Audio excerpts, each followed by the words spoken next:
Welcome to the Herpcore History podcast, presented to you by Little Shop of Horrors. Feel free to reach out to us on any of our social media platforms for any of your feeder needs. All right, let's go ahead and get into this episode.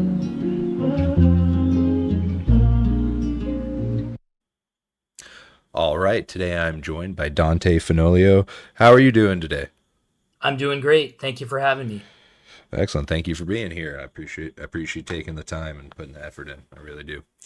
No Well, problem. where'd you grow up at? Let's see. So, my entire childhood was spent in the coastal mountains of California around Santa Cruz. So that's Central California, for those not familiar, south of San Francisco by about an hour. Um, I had an amazing childhood. I had a dad and a grandfather who were avid outdoorsmen, hunting and fishing and camping. Um, my entire childhood was spent out in the woods with them. They instilled, a really strong conservation ethic. I can remember my dad and my grandfather commenting, if you don't care, nobody else will. And there aren't enough people who want to fight for wildlife in wild places. So I mean, I was getting it as early as I can possibly go with my memories. But yeah, the Santa Cruz Mountains of California are an amazing place to grow up. I got to chase things like Pacific giant salamanders and red-legged frogs and Santa Cruz long-toed salamanders around as a kid, and it really made an impact. Yes, sir. Yeah. And so, especially being in a situation like that with that wealth of knowledge that you had around you, and then I assume a well-rounded appreciation for nature where it wasn't just the specifics of, myself starting off, there was a major focus on reptiles and then everything else grew from that. My appreciation for nature as a whole and this affecting this and for the cascade of those. What was, where did your focus start off? Was it just a broad spectrum in just nature, I imagine, with that base, or was it something that really kind of sparked your interest early on? So my dad owned a company where he imported fish from all over the world for the aquarium trade, and he knew from my early childhood that one of the things that I really enjoyed were amphibians. So he got around to telling his international business partners that he had a kid that loved frogs, and little bags of gift frogs started showing up in the boxes of fish that he would import. And I ended up having some things, some poison frogs from Colombia that were never formally described and since have gone extinct. The forests are gone, and I had, just this unbelievable opportunity to work with things that I look back and I can't believe. I was 6 or 7 years old and I was breeding my first amphibians.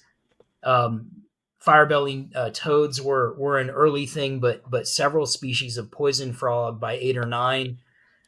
There wasn't the internet, there weren't books. Everything was self-taught. I had a rose garden for aphids. I went up to California Academy of Sciences and they got me going with fruit flies. Um, it was wonderful to have the support of parents, but there just weren't a lot of people around that were doing it and were sort of in touch, right? I think there were a lot of individuals out doing it on their own, but back in that time window, again, no internet, not a lot of books. Anything that I got from a California Academy of Sciences folks, some of whom I'm still in contact with. They were amazing human beings in putting up with endless questions from me.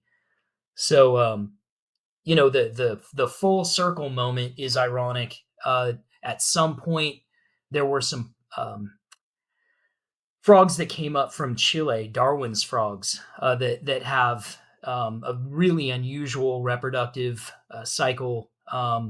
The male will sit on the forest floor and call to attract a female that's ready to lay eggs.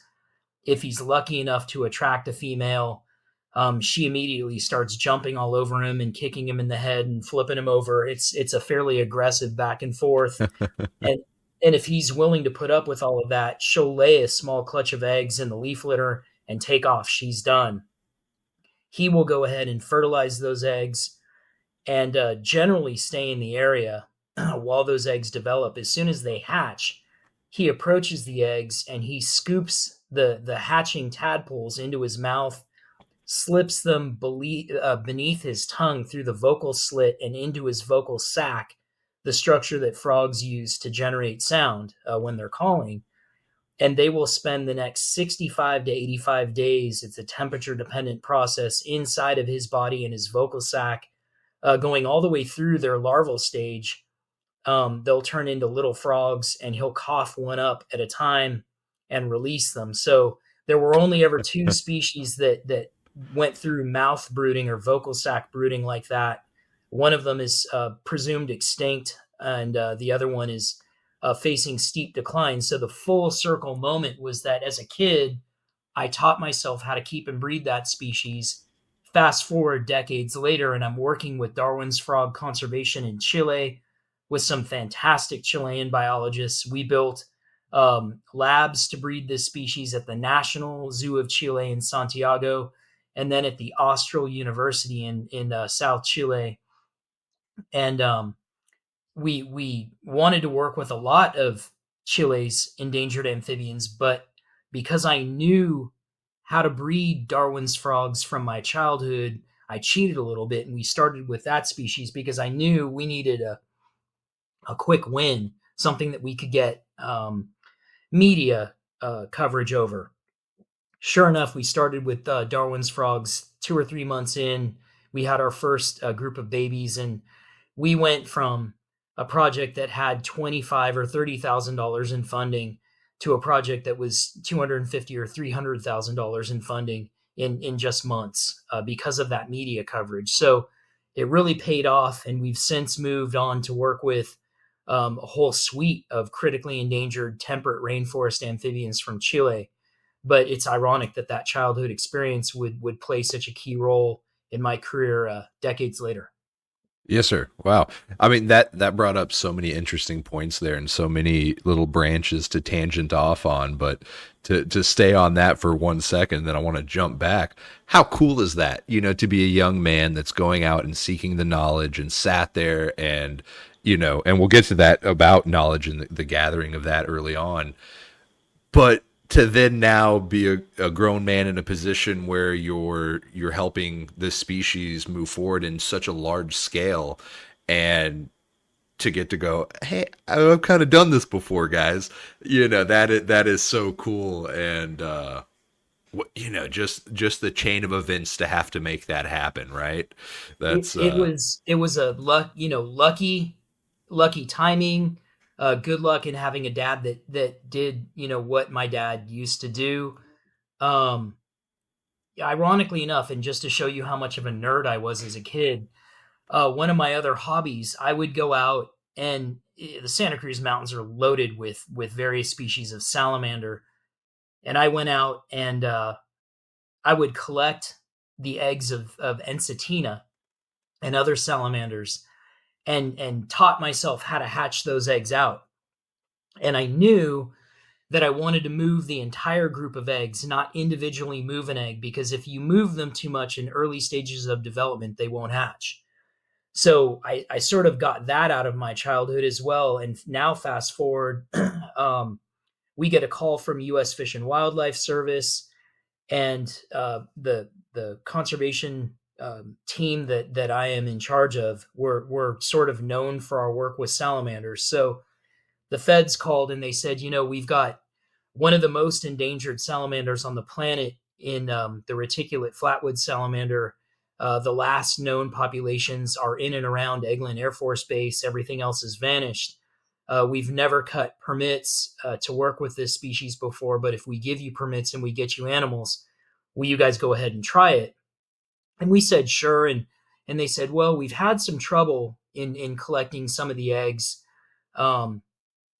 Something's happening. We're not doing it right, or we're doing some part of the process isn't quite right because the eggs aren't hatching. So I flew out there, or drove out there actually, and we went out as a group and collected some eggs. And it was one of those weird things that that childhood coming back to benefit me now, I knew that you can't individually move the eggs. So we would take divots around the egg clusters and not actually move the orientation of any of the individual eggs.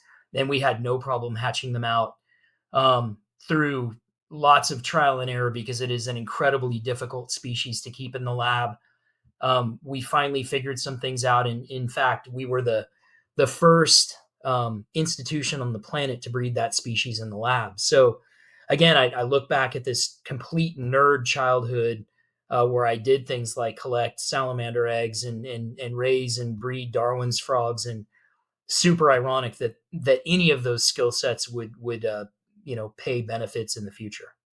Yeah, well, I mean, it's you're where you're meant to be. So cool, so cool. And so, getting back, so your father, you said he ran a business where he was importing fish from all over the world.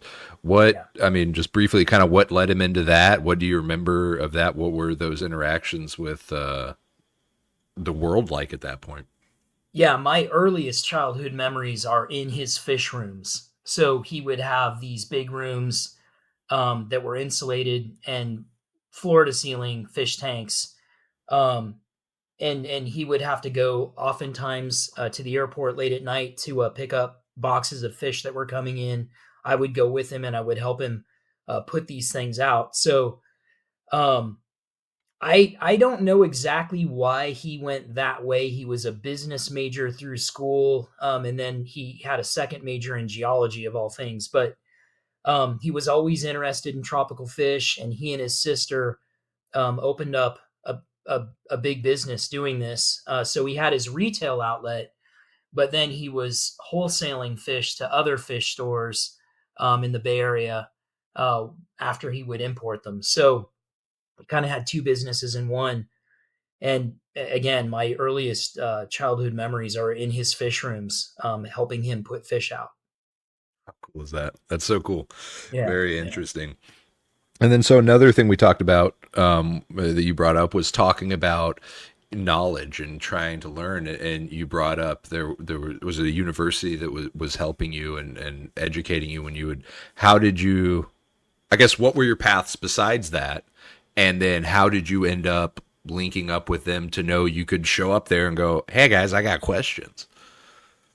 So California Academy of Sciences is a huge museum in San Francisco, and they have a lot of live animals on exhibit, and it's just a fantastic place. It was hugely influential to me as a kid, but my dad went out of his way to make sure that I was exposed to science as a kid. So when visiting biologists would come into places like UC Berkeley to give talks, he would take me to see the talks, even as a young kid. Um, Fast forward to sometime in high school, he took me up, and there was a herpetologist there giving a talk by the name of William Lamar. Um, he was one of the co-authors on venomous reptiles of Latin America and venomous reptiles of Western Hemisphere with another herpetologist, Jonathan Campbell. So I sat through his talk.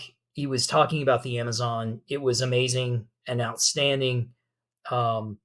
Just a captivating thing as a kid. The tropics were always something that I was thinking about because my dad was bringing so many fish in from the tropics.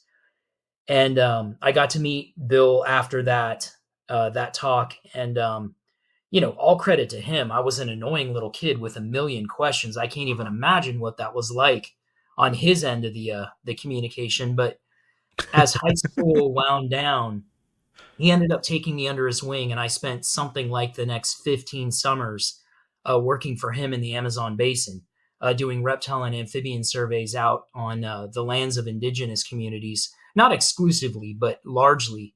And that led to a lot of personal relationships with indigenous community members, a lot of open and honest conversations, things like dinner around meals. And, over the years, in a lot of conversations, not any one conversation, but I was always curious, why is it that the West has poured hundreds of millions of dollars into the conservation of tropical rainforests in places like the upper Amazon basin, but we have so little to show for it. And there are some success stories, but the average story is not successful. Um, and and what I ended up getting back from these indigenous community members was a mismatch in cultures, right? So the West loves to superimpose the West onto other cultures. So Mm. a lot of times, Western organizations that are well intentioned will show up in the Amazon basin and start interacting with indigenous communities and say, if we give you this sum of money, will you not cut forests down? And it's very well intentioned, but you need to understand right at that point you're already derailing what you're trying to do. You're trying to impose Western concepts like contracts and money and banking and finance and investment of money onto cultures that don't have a history of that. It's not fair at all in any way. As a matter of fact, some of the indigenous communities I work with now, in their language, they don't even have a word for contract. So it's really important to recognize, and I learned this through these conversations, that right at the beginning of that interaction, you've got a fundamental mismatch. You're superimposing Western norms and values and tradition onto communities and cultures that don't have a history in that, and you're asking for trouble. And sure enough, as long as the money lasts, things are fine. But then when the money's not there, and then a community emergency unfolds, like a malaria outbreak, a dengue fever outbreak, some other calamity, people are going to do what they have to do to support their families, and they're going to sell things like logging rights or mineral rights or oil extraction rights or a clear area for palm oil plantations. So understanding where that mismatch was a huge game changer for me. And then my interest grew from these conversations, and I asked these indigenous community leaders, a couple of which were like father figures to me. Well, what is it that you would want in support? I don't want to assume that I know. You live in these forests, you know. And so, fast forward another several dozen conversations, and in essence, what it comes down to is they want something that they have termed a living partnership, and I love that name and that term, because what it implies is that both partners support each other through time, through good times and through bad times. And I can tell you, as a conservation biologist now of decades, being there during the hard times are really where you earn your stripes, not the good times. That's easy, right? Being there to support an indigenous community, say at the outbreak of COVID, when something like ecotourism dries up, and a huge part of the monies that an indigenous community receives through ecotourism is all of a sudden gone. Yeah. Being there when folks need you then is what's really important. And sure enough, we've got a project through San Antonio Zoo and some key collaborators like Roger Williams Park Zoo, Moody Gardens, and Snake Farm. It's called Project Selva, where we support indigenous groups in the upper Amazon basin that want to retain stands of rainforest on their traditional lands. And we do that by showing up every month and buying arts and handicrafts. They can sell us 50 a month if that's what they want, or they can scale it and sell us 5,000 a month if that's what they need. But one of the design functions by the indigenous community leaders was scalability. They wanted the ability to change monthly, whatever their needs are, and that's going to be predicated on whatever's going on in their community. If they don't need it, they don't use it. If they do need it, and there's something like a malaria outbreak and they need medicine or what have you, Western medical attention, they can scale up. So that's Project Selva in a nutshell. But I learned all of this and designed Project Selva with indigenous community members. In fact, Project Selva, the core and the backbone of Project Selva was designed by indigenous community leaders. And again, scalability is a huge thing, and being there when they need you. So again, fast forward to the outbreak of COVID. The indigenous communities that we work with learned about COVID not from the Peruvian government or Peruvian officials, but from us. They just knew that the ecotourism had dried up and they didn't know why. Then we delivered PPE to them so that they would have masks and could safeguard their own community.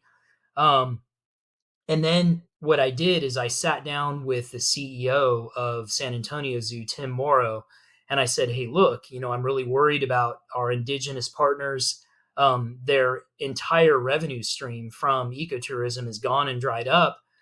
What can we do?" And even though our gates were closed and we had zero revenue coming in, Tim did not hesitate. And he said, "I want you to come up with a budget. What do we need to do every month to be good partners, good conservation partners?" So I did. I went and I drafted a budget and showed up a couple days later and sat in his office. And he said, "Great, we're doing it." And so when we have a team in the Amazonian city of Iquitos that has a boat and an office. They go out every month. So when they visit these indigenous communities every month, they drop off food, water, and medicine. Then they'll turn around and buy whatever arts and handicrafts the community wants to sell. And so it's a two-part interaction that's really important. And one of the groups that we work with, they're the Bora. They have clearly expressed to us that they don't think that they would have been able to pull through COVID without our help and our assistance. And that's not just San Antonio Zoo. It's all of the other partners that I've mentioned, like Roger Williams Park Zoo and Moody Gardens and Snake Farm. So all of those institutions ended up having a huge impact in retaining stands of rainforest in the upper Amazon basin. There are no contracts to sign or anything like that. Again, they termed it a living partnership, and I love that term. And the whole thing is about supporting indigenous communities so that they don't ever get to the point where they have to sell logging rights, mineral rights, oil extraction rights, or the forest itself to be cleared for something like palm oil plantations. Um, Absolutely. so I know that was long-winded, but in a nutshell, that's one of our marquee conservation projects at San Antonio Zoo and with all of those partners. And that's working with indigenous communities to retain stands of tropical rainforest on their indigenous lands. Yes, sir. Yeah. Well, and that is so again multifaceted in what's cool about that. Um, so many points as you're talking. It's like, okay, wow. Again, so the foresight of your father to go into the situation and go, I want to make sure that my son is being exposed to these things, and to have that foresight, which was relatively early on, right? Because Very, he was yeah, in the hobby. Uh, and understood what it was, right? So saw the absolutely. value in it and exposed you to those things. And then for you to be the individual to go out, right? Little kid rambunctious and just, hammering these questions away. But then again, for the gentleman to take the time to go, okay, you know what? I'm going to nurture that. And this kid earned it. And here we go. And then for you to be in those situations as a young man where you're traveling and you're living such a different scenario than your peers, and what you're learning from those situations, and you're amalgamating to that to become who you are, to then again later be on in the situation and to figure out those problems and to figure out those solutions because of your personal investment in them early on. And then two or four, whatever it is now. What a cool concept for an idea of sustainability, of finding value in that. It gives something for people to do. Just such a multifaceted, great idea that again to and just all of it. I love it. That is so cool and such a interesting take on it. But again, started as that young man going out there and seeking that knowledge. And so what I mean, obviously, that's a perfect example of how it shaped you and the way you think about things. But what are some of the other lessons you feel like you took from that, being, again, living such a unique experience from your peers that were around you at the time? I can remember I have a really early memory. My dad would talk to me about spring rain cycles in the mountains, and when spring rains would roll in that were warmer, he would smile and say, "We're going to go road riding." And we would get in the car and go way up in one of the winding mountains that traverses the Santa Cruz Mountains. And he knew that Santa Cruz giant salamanders um, would cross roads on a wet night, and he knew that that was regionally a very special amphibian. So we'd hit the roads. I have this memory of going along this crazy windy road. It was super foggy. It was raining. We were probably driving just a couple miles an hour, and sure enough, there's a giant salamander on the road, and he looks over at me and he says, go get it. And I get out of the car, and I'm getting wet and everything, and I walk up, and it is, ironically enough, one of the biggest Pacific giant salamanders or Santa Cruz giant salamanders I've ever seen. And we're talking an animal that's the better part of a foot in total length. And I pick it up, and it turns right around and bites me. Not ironically, not the first time I had been bitten by a salamander of that species, and I've got a big smile on my face and my hands dripping blood, and I walk up to the driver's side window, and my dad's just got this huge Cheshire cat smile on his face, and he said, you know how you're feeling right now? And I said, yeah. He said, don't ever forget that, because this is the kind of stuff that matters. I want you to do it with your kids, and I want you to do it with as many people as you can get out here, because these are the things that will make an impact on people. And if they don't know it, they won't care about it. They have to care about it. This is how you change someone's opinion of something like a little slimy salamander. How profound, where Yeah, I think yeah, that many people might go a lifetime and never understand that or think about that.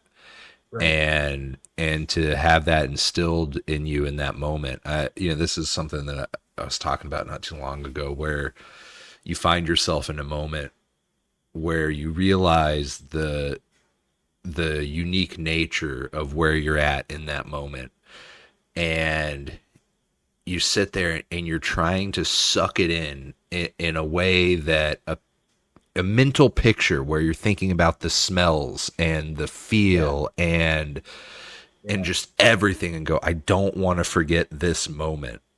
absolutely. But Yeah, that is unique, right? I think that many people might not experience that, and the people, and some people that will only experience it after the fact, when they look back on it, when they're not in the situation to do that again. And so right, to have your dad instill that in you at a young age, and for you to not only for him to say it, but then again you to onboard it and put that into a thought process that I assume you obviously you march forward with in your life, yeah. and are achieving that. Wow, how cool is that, to have a mentor like that to set you on that path. Absolutely. Again, I'm just so grateful, because over the course of my career, there have been lots of mentors. Not all of them were older than I was. My best friend going through my undergraduate program at UC Santa Cruz, um, he was heavily invested in indigenous rights and was fighting for an indigenous community in the Colombian rainforests, the indigenous group. They're called the Uwa. And things got real sketchy. At that point in time, there were rebels that were running the countryside. The federal government of Colombia had control of just part of the country, largely the big cities. And it was dangerous. Terry, my friend Terry, started getting threats and really weird late phone calls. If you go back, bad things are going to happen. Back off. There was an American oil company that was forcibly drilling for oil on the Uwa lands. It violated their religious beliefs, because extracting something from the ground like that was hurting Mother Earth. And he went back one too many times. The rebels got him, and they shot him and killed him. So he was hugely influential on me in teaching me um, just so many things. It's really hard to put into words, but he really showed me how to stand by your conservation partners, um,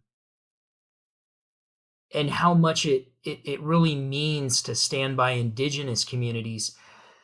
What I think my take home message from all of it was that, conservation is not possible unless we work with the people that live in the forests. You can't exclude them. You can't buy up a big chunk of forest and then try to kick out all the people that are living there. That's not realistic. Also, I've learned in my personal experiences with indigenous groups, there's nobody on the face of the planet that understands the forest like they do. That is an incredibly valuable knowledge set on a whole host of levels. So I learned a lot from him, how to interact.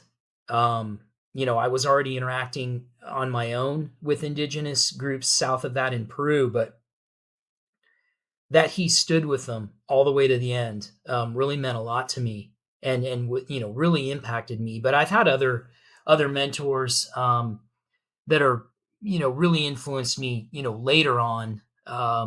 People like Marty Crump, the famous amphibian biologist, she has been hugely influential on my career. Nelson da Silva, the famous herpetologist out of Brazil. I've spent a lot of time in the Amazon and south of the Amazon with him, doing hydroelectric power plant assessment work through a company that he owns. And I'm really grateful for all of the grad students that I went through grad school with. All of them touched me in one way or another and really taught me a lot. My advising professors were very helpful. I had really good graduate student experiences. I went to University of Oklahoma for my master's degree and got into the ecology of blind cave salamanders and met people like Geo Graining, the cave biologist, who in his own right is one of the big names in the field. He was hugely influential on me. Nature Conservancy karst biologist Mike Slay has been really influential, and I still collaborate with all of them. But then at University of Miami for my PhD, I had an advising professor that left right after I got into the program, and so the chair of the department took me into her lab so I could finish under her. That's Catherine Tosney, and she was massively influential on my career. And I just nothing but grateful to all of these people because they all touched my career in one way or another, and had a positive impact. Yeah, I just can't say thank you enough. Yes, sir. Yeah. Well, no, and again, it's that cascading effect, right? Where the time that you take with the individual, whether it's a child, someone take you under their wing, or whatever that looks like, the echoes of that shape the world, and you don't know how those are going to affect, even if you think it's the small scale thing of talking to somebody and they don't chop the head off the snake in the yard and they let it keep crawling, Right, to right. to a storm of positivity that is what you're embodying, and what you're doing for nature as a whole. Again, yeah, just what are the chances of all of those things, and to talk about your friend that lost his life.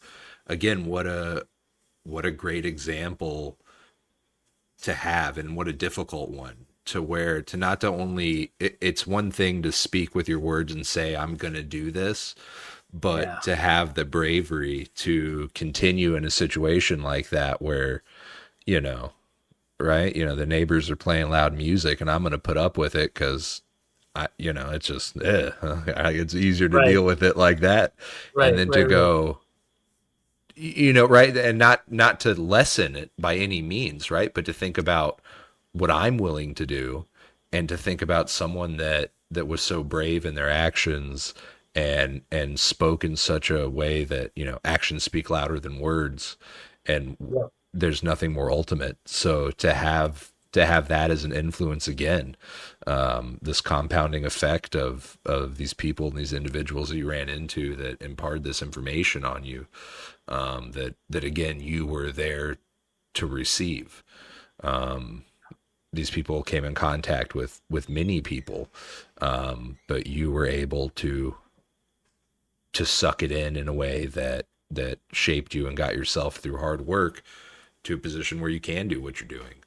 And what a unique individual, and what a just network of effort and right place and right time, and just the universe happening to make that possible. Very cool. Absolutely. And again, I'm just so grateful. There have been so many people. When I was a kid, the local reptile and amphibian society, one of the people that also lived in the Bay Area at that time was Robert Sprackland, and he was incredibly kind to me in my childhood. And again, just thanks to all of these people, because I wouldn't be anything today without any one of them. And Terry Freitas taught me what it meant to really commit yourself to a conservation project and stand for it. And he knew that his life was in jeopardy, but he kept going back because he believed so adamantly that their rights superseded any financial gain by an American company. And they're painful lessons. I often wonder what life would be like if Terry was still around. And I think he was probably one of the smartest human beings I've ever met. So I think that his ceiling was incredibly high. He's one of those people that literally could have changed the life of millions, the lives of millions. So it's heartbreaking when he's not here. But all these people taught me so much, and I'm just so grateful. I just view myself as incredibly lucky. Yes, sir. Yeah. Well, again, and it's, you're carrying that flag, that banner, and continuing it, and so it is affecting millions of people, right? And how cool is that? I hope Well, so. Yeah. well, excellent. Yes, sir. Yeah. Wow. Very interesting. Very cool. Well, and so something early on, I think that some of us in the hobby, and with particular interests, experiences where you're super dorked out on this one thing, and it kind of puts you in, you're the weird kid over there. But you had all these great experiences with all these people early on. Was that something that you experienced it? And if so, when was kind of the first? I don't think you did, but if you did, when was, like, when you walked into a situation and you were like, oh, these are my people. This is what it is. This is cool. And that could be at any point. Yeah, the gift that I had again was going out with my dad and my grandfather. I mean, we would go out and camp for days on end, fish, hunt, hike around, canoe. I knew just in my core that I would end up doing something out. I don't belong in a city. It's not how I'm wired. It's not my being. So I knew from that very young age that I would spend a lot of my time doing something outdoors. And of course, both of them were talking to me about getting more people to care. So conservation was, on my radar from very young. Um, but getting to work in South America with Lamar was huge. Um, I can remember my first night hike out in a tropical rainforest. And it's one of those things where, you can have night hikes that are real slow and you don't see a lot, but you can have a night hike where every other plant has something spectacular on it. And it fell into the latter category. It was exhausting because, by 2 or 3 in the morning, we had seen so much that I was, brain dead. But really exciting. And then to that experience opened up an entire new category of people to me in regard to academic herpetologists and biologists. And one after another, I would meet them, and you develop such an appreciation for the knowledge base that they have and how they understand things. Whether it's a poison frog biologist or a fish biologist or a snake biologist or an ornithologist that we went out with, just recognizing that deep knowledge base and how they can contribute to our greater understanding of how these incredibly complicated forests work. Um, it really it opened my eyes to that as a career, going the academic route, and then from there it was a quick trip into OU, and then another quick trip over to Miami, and I I was through grad school. Wow, yeah. When you're having fun, right? It's the time flies. Very cool. Very cool. Right. And and so you know, so I get, and forgive me if this is a dumbed down question after all the great information. Have you done any field herping around Texas? I assume maybe you have, and what were your experiences with that, and what did you think about that? Yeah, I've been incredibly fortunate. We've got a lot of local projects and programs. We work with Texas horn lizards. Um, we wanted to figure out how to keep them and breed them in the lab with a high degree of success. And then we wanted to teach ourselves how to put babies, captive produced babies, back out onto the landscape with a high degree of success. And there have been a lot of people that have contributed to this project, and not the least of which is Dr. Andy Glusenkamp. He was there and really the core of starting that project. And I tip my hat to him. But we've got a very good team inside the Center for Conservation and Research, and they carry that torch now. But really, the challenge with Texas horn lizards is essentially that there was no how-to guide, right? How do you keep them? How do you breed them in the lab? It's not that necessarily those things hadn't been done, but they just hadn't been ironed out well. How to keep them at just the right humidity so that you don't have issues in the lab. Making sure that enough of their diet is ants so that they get enough formic acid in their diet to take care of their needs.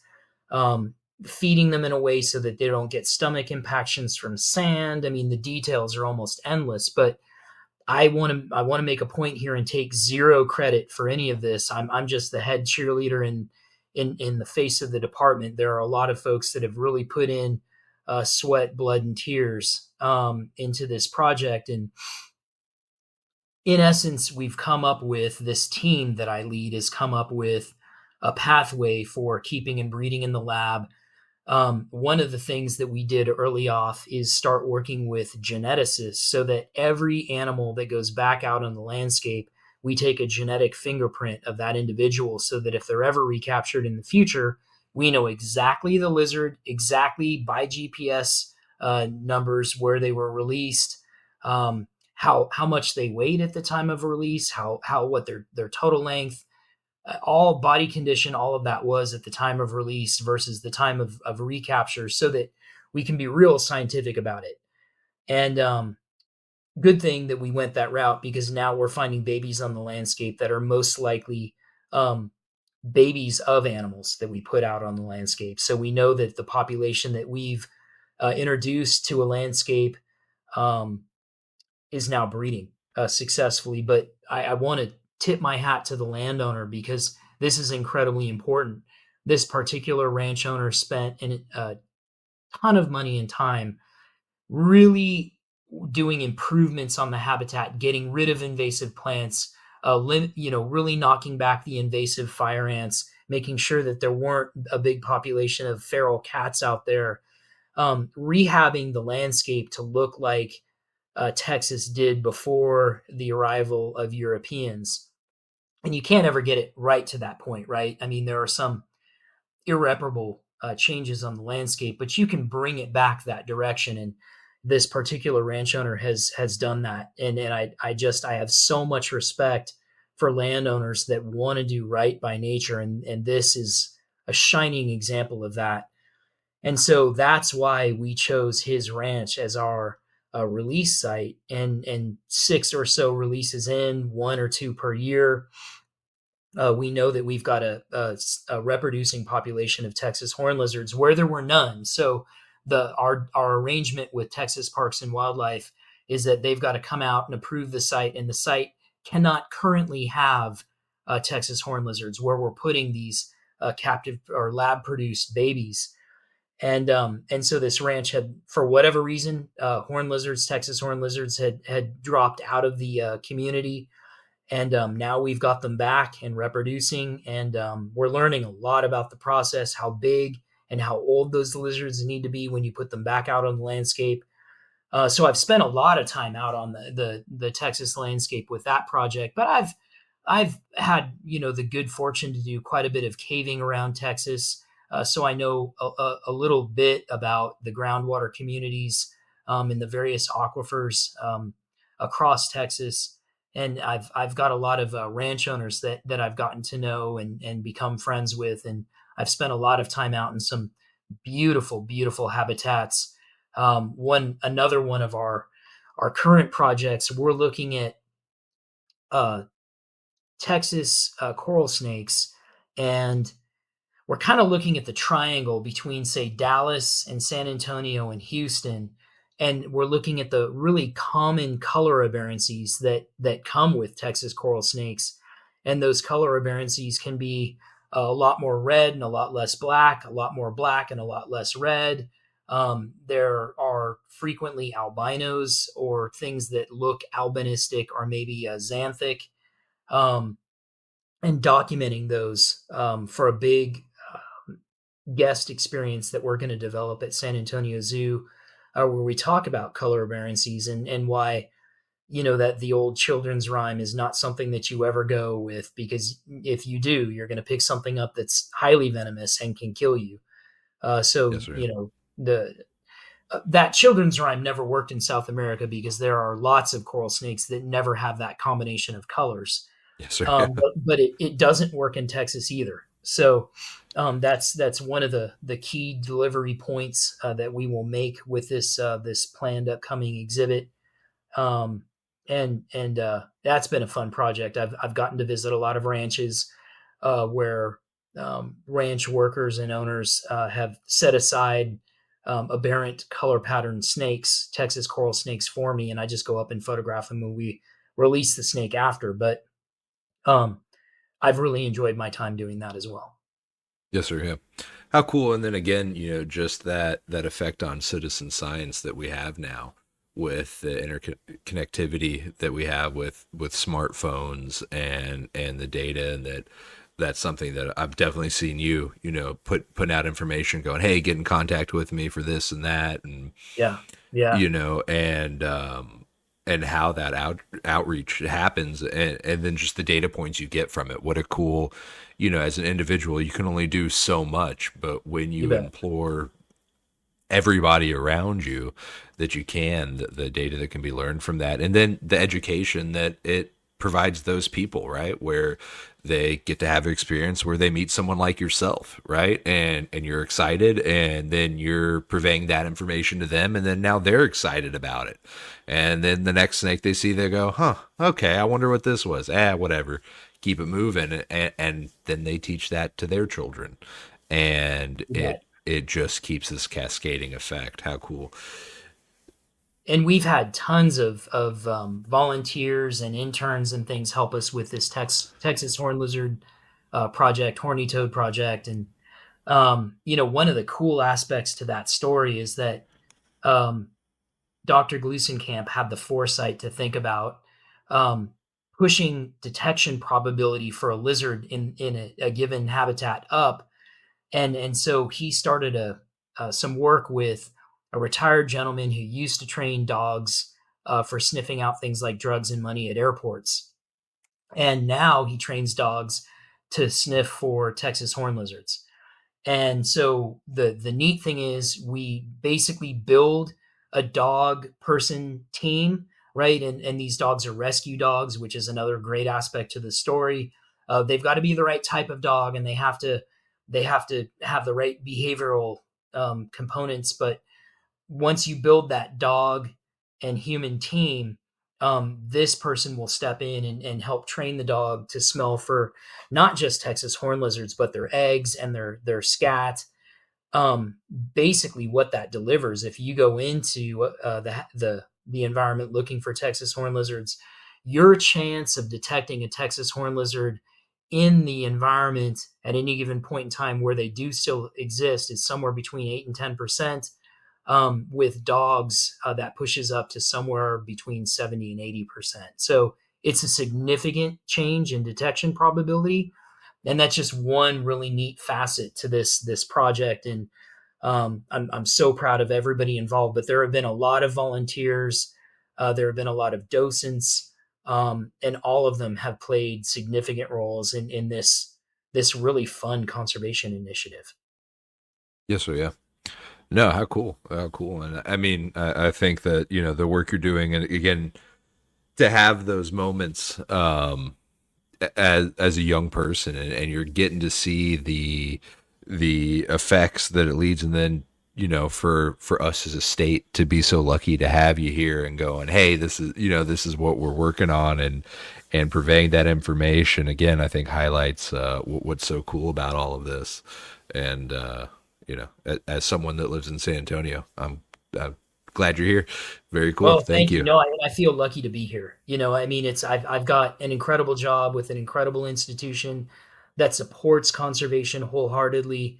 One of the things that I love about San Antonio Zoo, the management team, um, it truly takes a village to make conservation work at a zoo. So the finance department has just as much to do with our success as a conservation entity as anything else. The marketing department has just as much to do with it. The development department has just as much to do with it. And our guests that visit the zoo have just as much to do with it.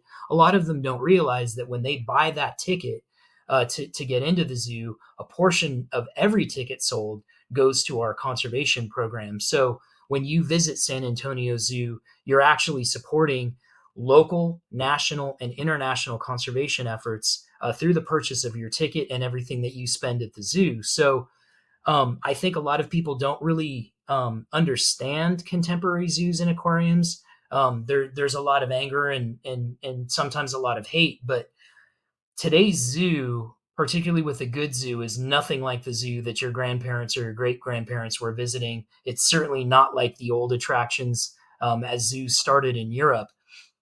The contemporary zoo is heavily invested in conservation and education. Um, Nowadays, particularly with cuts in funding to U.S. Fish and Wildlife and state wildlife agencies, zoos are really becoming critically important conservation partners because they can bring funding to the mix. Now, I'm not saying that zoos replace U.S. Fish and Wildlife funding or state wildlife funding, but they're certainly contributing, and they're contributing at a really important point in time. And one thing that I think is really important for your listeners to understand, a lot of detractors of zoos and aquariums will say things like, hey, um, zoos and aquariums are actually hurting traditional conservation organizations because they compete for funding. And actually, nothing could be farther from the truth.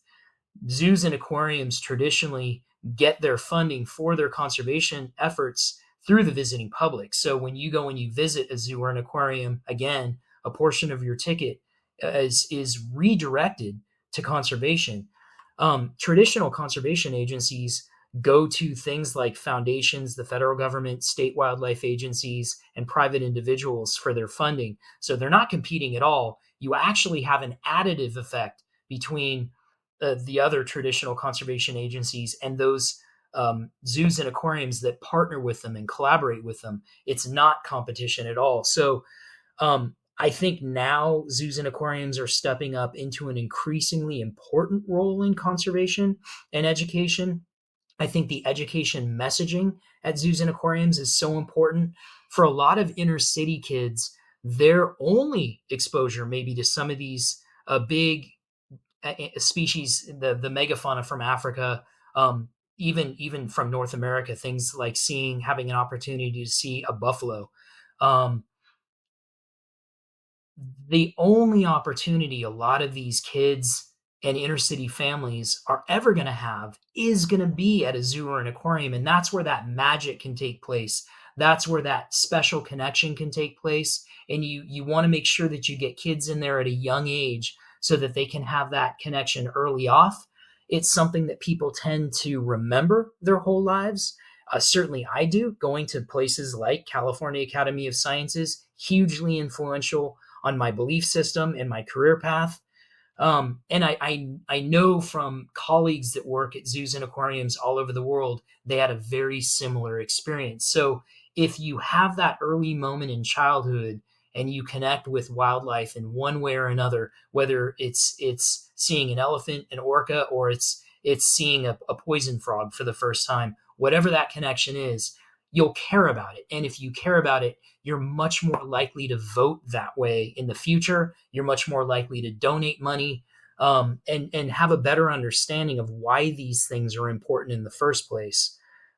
So I wholeheartedly believe in the mission of good zoos and aquariums, zoos and aquariums that are AZA certified, ZAA certified, American Humane certified. Those are three certification groups there that San Antonio Zoo has all three, and they're very proud of that. And they work very hard to maintain those accreditations and certifications.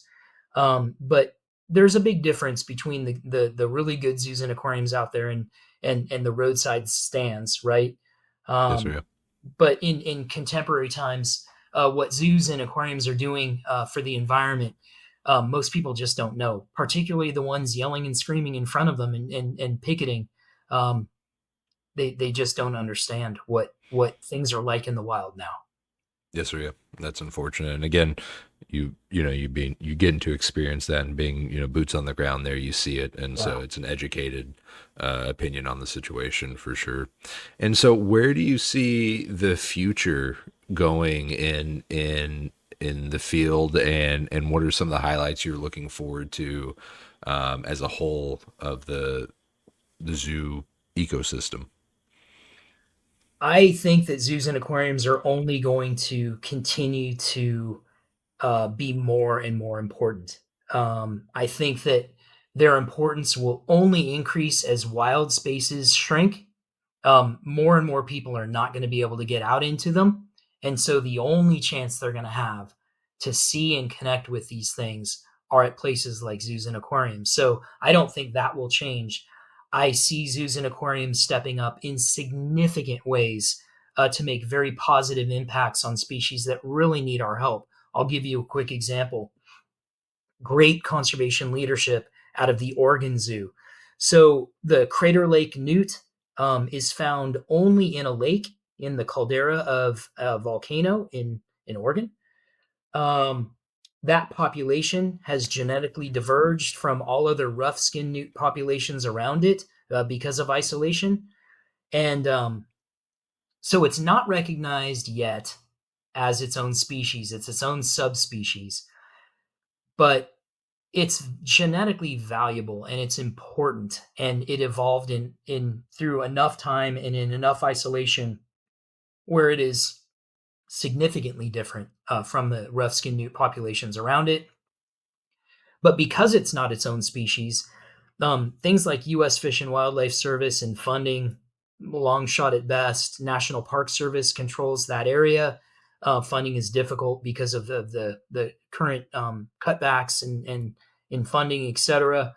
Um, the conservation leaders and the CEO of the Oregon Zoo have spearheaded an effort to develop a lab-based population of that salamander, that newt, before it disappears.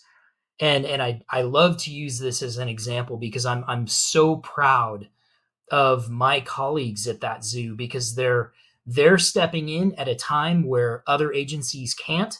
They're funding it in part when other agencies can't. They're listening careful to the advice and guidance of other institutions that have worked with things like salamanders. They're doing everything right, and that's young, enthusiastic leadership stepping up and really stepping to the plate for a species that's not charismatic, like a panda and a bald eagle and a wolf and a grizzly bear or a polar bear. Not that those things aren't important; they're super important, and they need our help the same. But numerically, if you look at the bulk majority of the species that really need our help, they're not charismatic species. They're things that otherwise really wouldn't garner a lot of conservation funding from the general public. This is a perfect example. So we've got great conservation leadership stepping up from the next generation of conservation leaders. I very much respect all of them at the Oregon Zoo in that conservation program as the next group of leaders in zoo-based and aquarium-based conservation. Just so proud of them doing what was necessary at a time when other agencies that otherwise probably would have stepped up just couldn't. And so I only see the role of zoos and aquariums increasing, not decreasing. There's never going to be a shortage of species that need our help. But ironically, humanity will really need biodiversity. And let me explain this just for a second so it makes a little bit more sense. The technical definition of biodiversity is all of the plants, animals, fungi, microbes, all of the life forms that are present in an area, and all of the interactions between and among them. That is the technical definition of biodiversity. And why I value that so much is very different from how the average person out there might value it. In my personal belief system, I don't think that a species has to have any value to humans to warrant keeping it around on our planet. I think every species has a right to be here, and we don't have the right to remove them. But after decades at public institutions, I'm well aware of the fact that a far more pragmatic argument is going to carry a lot more weight with the general public. And we don't do a good job in our educational system in the United States of teaching STEM fields.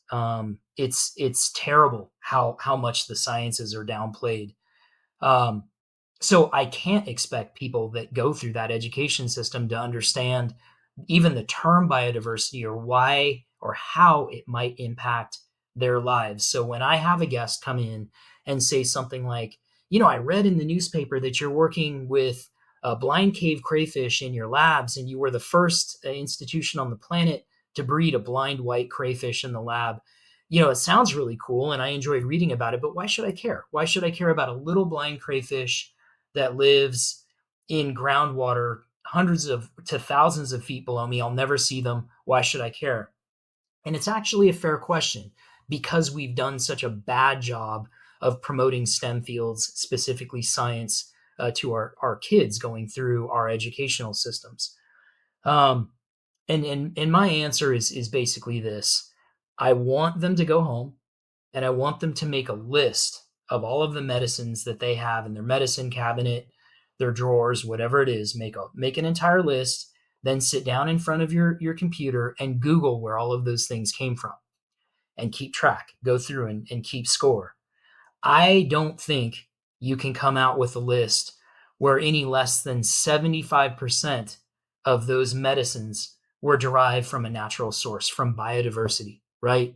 So if you know anybody on an ACE inhibitor, they owe control of their blood pressure and their lives really to a component of the venom of a little venomous snake in central Brazil. If you know anybody who's used aspirin, which is nearly all of us, that came from the bark of a tree. Penicillin comes from a little green mold that'll grow on food in the back of your refrigerator if you've left it there too long. The list goes on and on. Our newest antibiotic, teichobactin, comes from soil bacteria. So my point is that biodiversity is traditionally where our medicines have come from. Our kids and our grandkids are going to rely on biodiversity for the next wave of medicines. And here's the thing. We don't get to pick and choose which species might be of medical or biomedical benefit in the future. You never know. The day before ACE inhibitors were understood, the venomous snake that produces the venom, of which a component of that venom led to ACE inhibitors, that snake had no value, right? Other than it was a little venomous snake and people probably would have taken a shovel to it.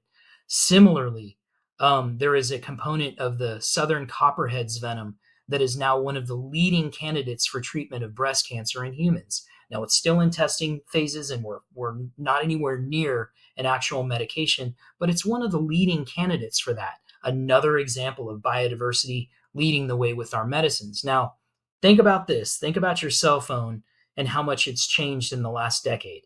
What could your cell phone do 10 years ago versus what your cell phone can do today?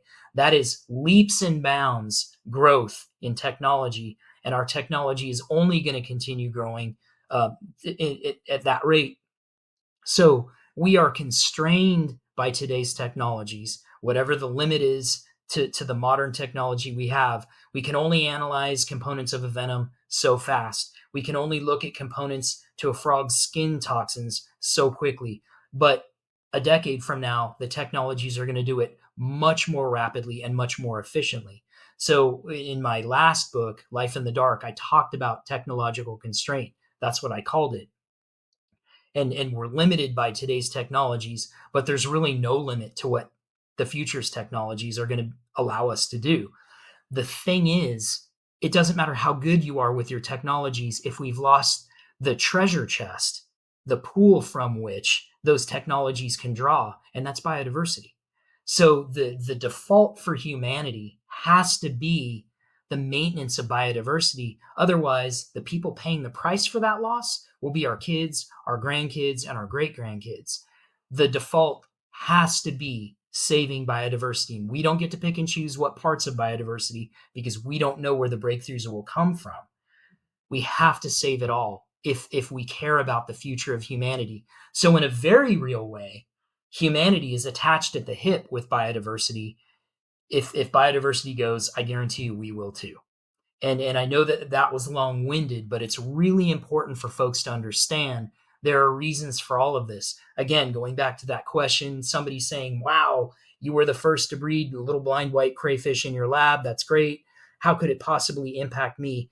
Virtually everything we know about macular degeneration in humans came from the study of blind cavefish, because when blind cavefish, most species of blind cavefish, when they hatch out, they actually start with eyes. Then there is a genetic mechanism that kicks in and the eyes degenerate until basically there is nothing left.